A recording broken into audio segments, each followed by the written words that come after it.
YouTube ప్రేక్షకులకు నమస్కారం. దయచేసి ఈ వీడియోను లైక్ చేయండి, కామెంట్ చేయండి. అలాగే ఈ ఛానల్ను సబ్స్క్రైబ్ చేయని వాళ్ళందరూ కూడా దయచేసి సబ్స్క్రైబ్ చేయండి. ఇలా లైవ్లో వీడు తీన్మార్మల్లి గారు చెప్తాడు కదా, లడాఖ్లనట ఎవరో ఆయన అట -1 డిగ్రీల దీక్ష చేసిండట. దానికి 30,000 మంది -డిగ్రీలో వచ్చిండట. అరే సిగ్గు శివుని ఎత్తురు లేనోడా, నార్త్లో -డిగ్రీల ఎక్కడైతే ఉష్ణోగ్రత ఉంటుందో అక్కడ తిరుగుతూ ఉంటారు జనాలు. నేను కూడా సిమ్లా పోయినా, సిమ్లాలో మంచు పడతా అంటే నేను కూడా తిరిగినా. ఎక్కడ వాతావరణానికి అక్కడ ప్రజలు అలవాటు పడతారు. ఈ దేశం నుంచి ఇంకో దేశానికి పోతే వాతావరణం ఇంకోలాగా ఉంటుంది, దానికి అలవాటు పడాలి. 3 రోజులు 4 రోజులు పోతే అందరూ అలవాటు పడతారు. ఇక వీడు ఏం చెప్తాడంటే 370 ఆర్టికల్ రద్దు చేయడం వల్లనట అక్కడ గిరిజనులకి వరకు కొంతమందికి ఇబ్బంది అవుతుంది అని చెప్తాడు. ఇది అంతా ఒట్టిదే, ఫేక్ న్యూస్. ఇది ఫేక్ న్యూస్. వీనికి 370 ఆర్టికల్ రద్దు చేస్తే వీనికి ఎక్కడ కిందికి వెళ్ళి నొప్పి పెడుతుందా అనేది నాకైతే అర్థమవుతలేదు ప్రజలారా. 370 ఆర్టికల్ రద్దు చేయడం అనేది మంచి పని. అది మరి వీనికి ఏమైనా పిచ్చి పట్టిందా, వీని బుర్రలో ఇంకేమైనా ఉన్నదా? ప్రజలందరూ కూడా ఒక్కసారి ఆలోచించండి. వీడు చెప్తాడు నరేంద్ర మోడీ గారు చేయబట్టట గిరిజనులకు చాలా ఇబ్బంది అయిందట, 370 ఆర్టికల్ రద్దు చేస్తానట.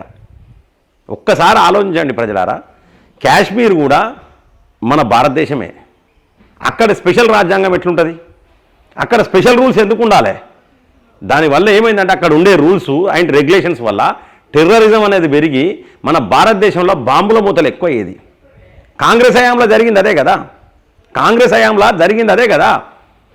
ఇదే వీడున్న హైదరాబాద్లో బాంబులు పేలినాయి, కోటిలో బాంబులు పేలినాయి, లూంబినీ పార్క్లో బాంబులు పేలినాయి, ఏడబడితే బాంబుల మూతలు. అప్పుడు సపరేట్ రాజ్యాంగం ఉండదు. టెర్రరిస్టులు వచ్చేదే కాశ్మీర్ నుంచి వెళ్ళి. కాశ్మీర్లో స్పెషల్ రాజ్యాంగం ఉండడం వల్ల అక్కడ నుండి దొరుకుతారు, ఇక దేశంలో దొరుకుతారు. అక్కడ నుండి దేశంలో దొరికి ఈ టెర్రరిస్టులు బాంబులు పెట్టుడు అవి పెట్టుడు జరిగేది. మరి ఇప్పుడు అది పోయింది. ఇప్పుడు ఆ బాంబుల మూతలు వినిపిస్తున్నాయి ఎవరికన్నా? వీనికి సిగ్గులేదు. ఇక ఇక్కడ నుంచి వెళ్ళట కొనటోళ్ళట అక్కడికి పోయి భూములు కొనటోళ్ళు పెరిగినట్టు. కొంటే తప్పే ఉన్నదిరా. కాశ్మీర్లో ఇలా వ్యాపారం అనేది బ్రహ్మాండంగా పెరిగిపోయింది. గతంలో కంటే ఇప్పుడు వ్యాపారం బ్రహ్మాండంగా పెరిగిపోయింది. తప్పే ఉన్నదిరా. హైదరాబాద్కి వచ్చి చాలామంది ఖమ్మమోడు, వరంగలోడు, కరీంనగర్ ఎక్కడ పడితే అక్కడ పోయి భూములు కొంటలేరా? అనేది మన దేశం కాదా? ఎందుకు కొనద్దు భూము? అదేమన్నా పాకిస్తాన్ ఆరాబాయి? పిచ్చి పట్టినట్టున్నది వీనికి, చాలా పిచ్చి పట్టింది వీనికి. మొన్నటి నుంచి మొన్న ఏదో ఫెస్టివల్ అయింది కదా, ఆ ఫెస్టివల్ కాంచెలే వీనికి పిచ్చి పట్టింది. వీనికి ఊదిపోగేసినట్టున్నారు ఎవరో. వీనికి ఏదో ఊదిపోగేస్తే వీనికి పిచ్చిలేసింది. పిచ్చిలేసి వీనికి ఏం మాట్లాడుతుండో తెలుస్తలేదు.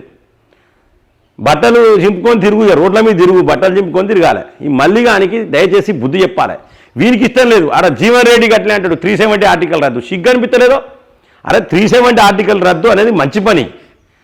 దాన్ని ముస్లిమ్స్, హిందువులు, క్రిస్టియన్స్ ప్రతి ఒక్కరు కూడా ఇష్టపడ్డారు దాన్ని. అది చాలా పెద్ద నిర్ణయం, మంచి నిర్ణయం. దానికి స్పెషల్ రాజ్యాంగం ఎందుకు? కాశ్మీర్కు పాకిస్తాన్ కోసమా? పాకిస్తాన్కు సాయం చేయడం కోసం దానికి స్పెషల్ రాజ్యాంగం ఉండాలా? ఫస్ట్ పాక్ ఆక్రమిత కాశ్మీర్ సంగతి ఏందో చూడాలి. అది నెక్స్ట్ స్టెప్. అదే నరేంద్ర మోడీ గారిది. వీడు చెప్తాడుగా, వీడు పెద్ద, వీడికి బాగా తెలుగునాడ. వీడు అదే లైవ్లా గోవుల గురించి, గోవు మాంసాన్ని ఎక్స్పోర్ట్ చేసేటోళ్ళు ఫండ్ ఇచ్చిరంటే, అరే బేకారుగా ఫస్ట్ గోవు మాంసం, గోవులను కడిగేసేటోళ్ళ గురించి మాట్లాడు, అది తినడోళ్ళ గురించి మాట్లాడు. అది మాట్లాడవు నువ్వు, అది మాట్లాడవు. మరి నువ్వు ఎద్దుకెద్దుగా అవుతానో కానీ బుద్ధి ఉండలేదు నీకు. ఎందుకు అవుతానో మాకు అర్థమవుతలేదు. నీకు బుద్ధి దమకు లేదు నీకు. నువ్వు రాష్ట్రంలో అల్లర్లు సృష్టించడానికి నువ్వు చేస్తున్నావు. నువ్వు వీని పెట్టుకొని నీది అంటున్నది. నీ డేటా కూడా రేవంత్ రెడ్డి దగ్గర ఉంటుంది. నీకు బుద్ధి చెప్తారు. నువ్వు కరీంనగర్ టికెట్ కోసం ఆశపడుతున్నావు, నీకు బుద్ధి చెప్తారు. అటు కాంగ్రెస్ వాళ్ళు చెప్తారు, ఇటు బీజేపీ వాళ్ళు చెప్తారు. బిడ్డ అది అయిపోయింది, నువ్వు నోటేడు. నీకు ఖచ్చితంగా నీ బుద్ధి చెప్తారు. నీకు ఎంత కొవ్వు పెరిగిందంటే మామూలుగా కొవ్వు పెరగలే. ఎవరన్నా 370 ఆర్టికల్ రద్దు చేస్తే సంతోషపడాలి, కానీ అది రద్దు చేస్తానట గిరిజనులట బాగా ఇబ్బంది ఉన్నారట. మోదీ చేసిన తప్ప అదేనట. సిగ్గు అనిపించలేదురా బేవకూఫ్? సిగ్గుపడాలి. నువ్వు భారతదేశంలో పుట్టినావు, అది మన భారతదేశమే. అందరికీ ఒకటే రాజ్యాంగం ఉండాలి. మనది ప్రజాస్వామ్య దేశం. గా మాత్రం తెలియదురా, సోయి లేదురా నీకు.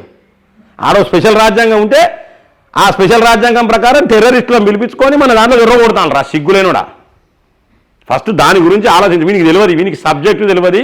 ఎవరో చెప్పింది పక్కోడు అనిస్తా అంటే మాట్లాడుతూ అంటాడు వీడు. నాలుక తిరుగుతలేదు, ఈ మధ్యలో నాలుక తిరుగుతలేదు. ఇక రోజులు దగ్గర పడితే గట్లనే ఉంటుంది, నాలుగే తిరగది. ప్రజలారా, ఈ తీన్మార్ మల్లన్న అన్నటువంటి బుద్ధి చెప్పాలి. వీడు 370 ఆర్టికల్ గురించి మాట్లాడింది కదా, ఈ తీన్మార్ మల్లన్న అన్నటువంటి బుద్ధి చెప్పాలి. ఖచ్చితంగా వీని ఛానల్ను బ్యాన్ చేయాలి. మన నినాదం ఒక్కటే, ఈ యొక్క వీని ఛానల్ను బ్యాన్ చేయడమే మన నినాదం కావాలి. ఖచ్చితంగా మనం నిరోధించాలి. ప్రతి ఒక్క రోజు కొన్ని వేల మంది వీని ఛానల్ను బ్యాన్ చేయాలి. ప్రజలారా, ఇప్పటికే వీని రేటింగ్ పడిపోయింది, వీని ఛానల్ రేటింగ్ పడిపోయింది. వీని కోంకిస్గా గొట్టంగా సంగతి కూడా చూడాలి. ఎందుకంటే వాడొచ్చి వీనే ఇంటర్వ్యూ చేస్తాడు. వాడొచ్చి ఆ కోంకిస్గా గొట్టంగా వాడు రగ్గాడు ఎవడో ఉంటాడు, వీని ఇంటర్వ్యూ చేసి మీరు ఎంపీగా ఓకే మీ పేరు వస్తుంది. వీడే ఇక ఇదంతా ఆల్రెడీ రాత్రి మాట్లాడుకుంటారు మంచిగా, వాట్సాప్ కాలల్లో ఫేస్ టైంలలో ఆడ మాట్లాడుకొని పొద్దుగాల వచ్చి ఇంటర్వ్యూలు. సిగ్గు అనిపించాలి. మీరు పగటి వేషగాలరా, మీరు పగటి వేషగాళ్ళు. కుక్కలు పందులు నయం మీకంటే, విశ్వాసంగా ఉంటాయి అవన్నా. చిచి, ఒక మనిషి జన్మల మంచి కుర్రాలు మంచి పనులు చేయాలి రా. ఎన్ని రోజులు బతుకుతారు ఈ భూమి మీద? చెప్తీవి కదా, నా బిడ్డకు ఇబ్బంది అయింది, నా ఇంట్లో నా భార్య ఇబ్బంది పడ్డదని చెప్తీవి కదా అరెస్ట్ అయినప్పుడు. ఇప్పుడు నువ్వు చేసే పనులకు గట్లనే చాలా మంది ఇబ్బంది పడతారు. దయచేసి ప్రజలందరూ దీన్ని గమనించాలి. ఖచ్చితంగా వీని ఛానల్ను, వీని కోంకిస్కా గొట్టంగాలో 2-3 ఉన్నారు, వాళ్ళ అన్ని ఛానళ్లను కూడా మనం ఖచ్చితంగా బ్యాన్ చేయాలి దయచేసి. జై హింద్, జై భారత్.